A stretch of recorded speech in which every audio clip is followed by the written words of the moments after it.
Hello everyone, welcome back to my channel. तो चलिए आज हम लोग एकादशी तिथि का विशेष बात करने वाले हैं, जिसमें कि हम मोक्षदा एकादशी की बात कर रहे हैं, जिसमें भगवान विष्णु की पूजा और आराधना की जाती है। और ये माघ के महीने में शुक्ल पक्ष के दौरान एकादशी जो तिथि आती है उसे मोक्षदा एकादशी के नाम से जाना जाता है। तो इस दिन ये जो व्रत है वो 22 दिसंबर को है। और मोक्षदा एकादशी का जो व्रत लोग रखेंगे, जो गृहस्थ जीवन वाले हैं, वो 22 तारीख को रखेंगे। और जो लोग वैष्णव संप्रदाय के हैं वो 23 तारीख को रखेंगे।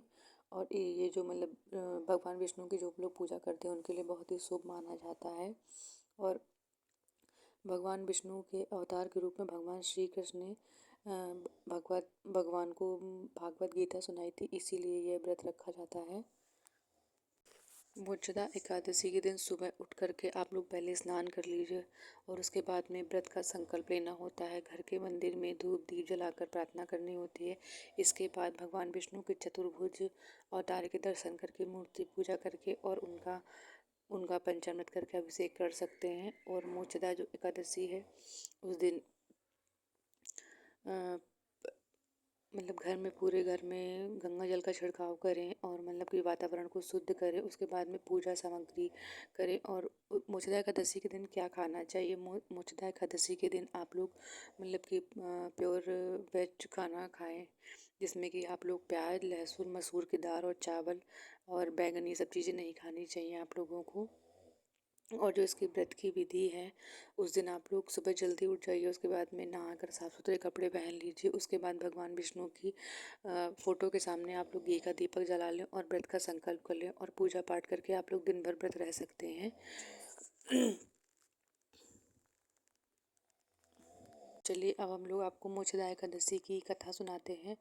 तो सबसे पहले कथा शुरू करने से पहले आप लोग इसको ध्यान से सुनिएगा। उसके बाद में देखिए कि इस एकादशी का मतलब क्या होता है और ये एकादशी का व्रत क्यों रखना चाहिए।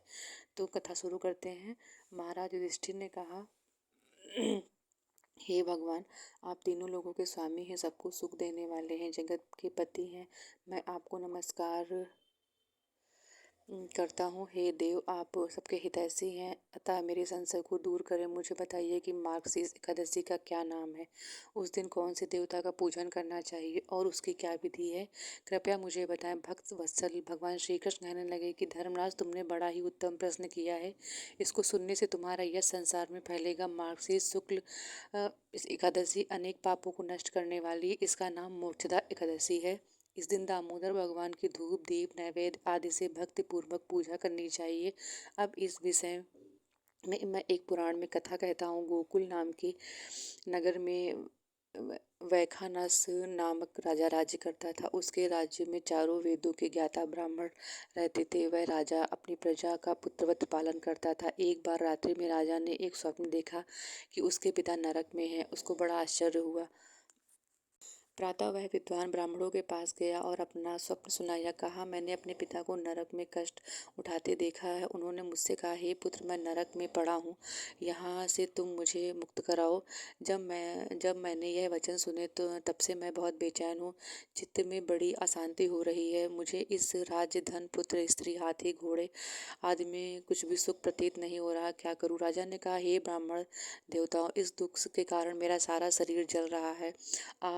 अब आप ऐसी कृपा करके कोई तप, दान, व्रत आदि ऐसा उपाय बताइए जिससे मेरे पिता को मुक्ति मिल जाए। उस पुत्र का जीवन व्यर्थ है जो अपने माता पिता का उद्धार न कर सके। एक उत्तम पुत्र जो अपने माता पिता तथा पूर्वजों का उद्धार करता है वह 1000 मूर्ख पुत्रों से अच्छा है।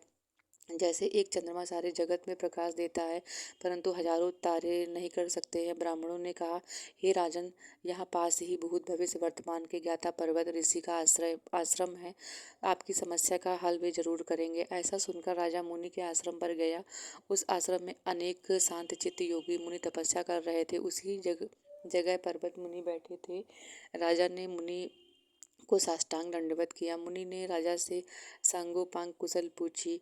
राजा ने कहा कि महाराज, आपकी कृपा से मेरे राज्य में सब कुशल है, लेकिन अकस्मात मेरे चित्त में अत्यंत अशांति होने लगी है। ऐसा सुनकर पर्वत मुनि ने आंखें बंद की और भूत विचारने लगे। फिर बोले, हे राजन, मैंने योग बल से तुम्हारे पिता के कुकर्मों को जान लिया है।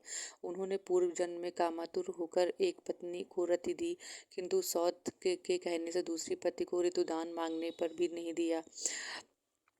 उसी पाप कर्म के कारण तुम्हारे पिता को नरक जाना पड़ा।